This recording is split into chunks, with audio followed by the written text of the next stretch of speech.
Okay, ehrlich. Das größte Problem beim Deutschlernen mit Medien ist, dass viele Leute stundenlang Serien schauen und dann fast nichts sagen. Du verstehst dann viel, aber dein Mund bleibt still, oder? Heute zeigen wir, wie du das änderst. Und kennst du das? Du hörst deutsche Songs, singst so lala mit, aber die Wörter bleiben irgendwie nicht im Kopf. Das ist frustrierend, na ja, aber es gibt einfache Tricks. Willst du wirklich schneller sprechen? Dann nutz Bücher, Filme und Musik so, dass du aktiv wirst. Nicht nur Konsum, sondern, wirklich mitmachen. Hi und herzlich willkommen. Schön, dass ihr wieder da seid. Ich bin Julia und ich freue mich auf dieses Thema, weil es echt praktisch ist. Ich bin Tim, hallo zusammen. Wir reden heute darüber, wie du deutsche Medien clever nutzt, ohne dich zu überfordern. Also, keine riesigen Pläne, sondern kleine Schritte, die man einfach macht. Fangen wir mit Filmen und Serien an. Mein Tipp: Schau zuerst eine kurze Szene nur auf Deutsch, ohne Untertitel, einfach mal hören. Dann nochmal mit deutschen Untertiteln, damit dein Ohr und deine Augen zusammenarbeiten. Und dann stoppst du, wiederholst einen Satz laut und spielst die Szene nach. Ja, das Nachsprechen ist Gold. Ich hatte mal, eine peinliche Situation im Büro. Ich wollte höflich sein und sagen, ich wünsche Ihnen viel Erfolg. Aber ich sagte, ich wünsche Ihnen viel Geld. Alle lachten und mein Chef meinte, na gut, das klingt auch nett. Seitdem lerne ich feste Sätze aus Filmen und merk sie mir wirklich. Genau, keine wörtliche Übersetzung aus dem Englischen, das macht Sätze oft komisch. Besser ist, du hörst echte Phrasen und nimmst sie so, wie sie sind. Zum Beispiel: Darf ich kurz stören? Oder könnten Sie mir bitte helfen? Das klingt gleich natürlicher. Lass uns direkt ein Mini-Rollenspiel machen, okay? Thema: Buchhandlung. Wir üben die formelle Anrede, also sie, weil viele da einen Fehler machen. Guten Tag, kann ich Ihnen helfen? Suchen Sie etwas Bestimmtes? Wir haben neue Sprachlernbücher gleich hier vorne. Äh, hallo. Hast du, sorry, haben Sie das Buch Einfache Dialoge auf Deutsch? Ich möchte kurze Texte mit Audio, also, mit Hördateien. Und gibt es das auch mit deutschen Untertiteln? Also, ich meine mit einem Begleittext? Ja, natürlich. Hier ist das Buch mit Hörtexten, und es hat auch Übungen. Möchten Sie noch einen Tipp für eine leichte Serie auf Deutsch, oder reicht das erstmal? Vielen Dank, das hilft sehr. Und ja, ein Serientipp wäre toll. Ich will jeden Tag nur eine kurze Szene üben und laut nachsprechen. So, kurze Auswertung. Tim hat am Anfang fast du gesagt, das passiert oft. In Läden, im Büro, bei fremden Menschen, bitte Sie. Das wirkt sofort höflich und professionell. Genau. Nützliche Starter sind: Entschuldigen Sie, haben Sie? Oder könnten Sie mir bitte sagen? Wenn du die 2, 3 Sätze drauf hast, bist du sicher. Und wenn du unsicher bist, bleib einfach bei sie, das ist sicherer. Jetzt zur Musik, das macht vielen Spaß. Ein überraschender Tipp: Hör mal nur deutsche Instrumentalmusik, also ohne Gesang. Klingt komisch, aber du spürst dann den Rhythmus und sprichst deine Sätze im Takt nach. Ich klatsche manchmal und sage die Phrasen im Beat, das bleibt im Kopf. Und wenn du Lieder mit Text hörst, lies die Liedtexte auf Deutsch mit. Markier Wörter, die oft kommen, wie eigentlich, naja, halt. Sing langsam mit, dann normal. Aber verschluck die Endungen nicht, sprich die Wörter klar aus. Bücher sind auch super, aber bitte einfach anfangen. Ein Kinderbuch oder ein einfacher Krimi ist perfekt. Lies laut, stopp und sprich schwierige Sätze zweimal. Ich schreibe mir kleine Phrasen auf Karten, so hab ich sie immer parat. Kurzer Test, seid ihr bereit? Was heißt Untertitel auf Deutsch und wofür nutzen wir sie?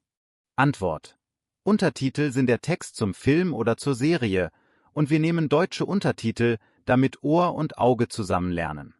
Zweite Frage: Im Laden sagen wir du oder sie? Richtig, sie. Es gibt ja Diskussionen, ob deutsche Filme und Serien das echte Leben zeigen. Manche sagen, das ist nicht real genug. Ich sag, egal, Hauptsache, du hörst echtes Deutsch und siehst Situationen. Du lernst trotzdem Redewendungen, Höflichkeit und auch ein bisschen Kultur. Und noch ein spannender Tipp, den ich liebe: Guck mal leichte Soaps oder Sitcoms. Da sind manchmal absichtliche, einfache Sätze und manchmal sogar kleine Fehler oder sehr einfache Grammatik. Du wirst dann so eine Art Fehlerdetektiv, und das macht Spaß. Du merkst plötzlich, so klingt Alltagssprache. Viele Lernende machen den Fehler, einfach aus dem Englischen zu übersetzen. Zum Beispiel sagen sie, ich bin interessiert an Deutsch lernen. Besser ist, ich interessiere mich für Deutsch oder ich lerne gern Deutsch. Schau dir eine Szene an und hör, wie die Leute es wirklich sagen, und kopier das. Eine kleine Kulturgeschichte passt hier auch, weil Medien dabei helfen. Ein Student war zum ersten Mal bei einer deutschen Familie zum Essen und trank einfach still Wasser. Alle anderen tranken Bier. Es gab dann Witze und viel Lachen. Durch Serien über Familien lernst du Ausdrücke wie zum Wohl und Prost und auch, wann man was trinkt. Mach dir eine Routine, das ist wichtig. Jeden Tag eine ganz kurze Szene und ein paar Sätze laut nachsprechen, das reicht. Erst ohne Untertitel, dann mit Deutschen, dann ohne und am Ende selbst sprechen. Das ist wie Sport fürs Sprechen. Noch ein kleines Rollenspiel, diesmal informell mit du, okay? Thema: Du fragst eine Freundin nach einer leichten Serie. Kurze Szene, locker und echt. Hey, sag mal, hast du eine einfache deutsche Serie für mich? Ich will besser sprechen, aber ich hab nicht so viel Zeit. Vielleicht etwas mit kurzen Folgen? Klar, probier mal eine Comedy mit einfachen Dialogen. Schau eine Szene, wiederhol die besten Sätze und sprich sie laut nach. Ich schick dir später ein paar Vorschläge, okay? Perfekt, danke dir. Und du, gib mir bitte einen Songtipp mit klarem Text. Ich will den Refrain mitsprechen und die Aussprache üben. Hier noch ein Techniktipp ohne Stress. Nimm dich auf dem Handy auf, wenn du eine Filmszene nachsprichst. Hör dich danach selbst und vergleich mit dem Original. Du hörst sofort, was schon gut ist und was du noch ändern kannst. Das motivierte total. Ich mag auch kleine Ziele. Eine Szene pro Tag, 3 Phrasen pro Szene, und am Ende der Woche wiederholst du alles einmal. Das ist einfach, klar und du siehst deinen Fortschritt. Und wenn du magst, erzähl die Szene jemandem nach, so festigst du alles. Zum Tempo noch kurz. Starte ruhig etwas langsamer, wenn du Tonspuren veränderst. Dann geh wieder auf normales Tempo, damit es natürlich bleibt. Dein Ohr gewöhnt sich und deine Zunge wird schneller. Es gibt auch diese große Debatte über Studiengänge auf Englisch in Deutschland. Manche sagen, Leute lernen dann kein Deutsch. Ich find, egal wie dein Studium ist, wenn du wirklich in Deutschland leben willst, hol dir Deutsch durch Medien in deinen Alltag.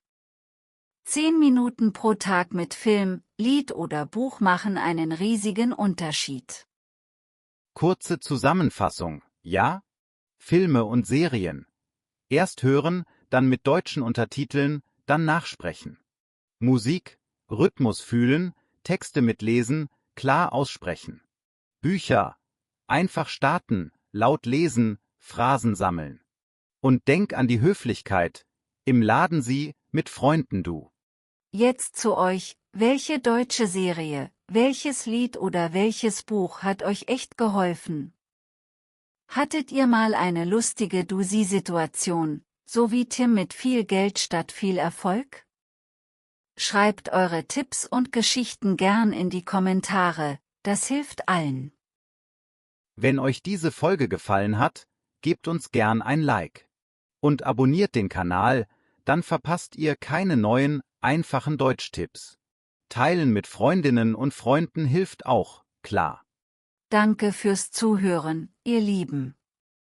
Viel Spaß mit euren Medienminuten heute, und denkt dran, aktiv schauen, aktiv hören, aktiv sprechen. Bis zum nächsten Mal und tschüss.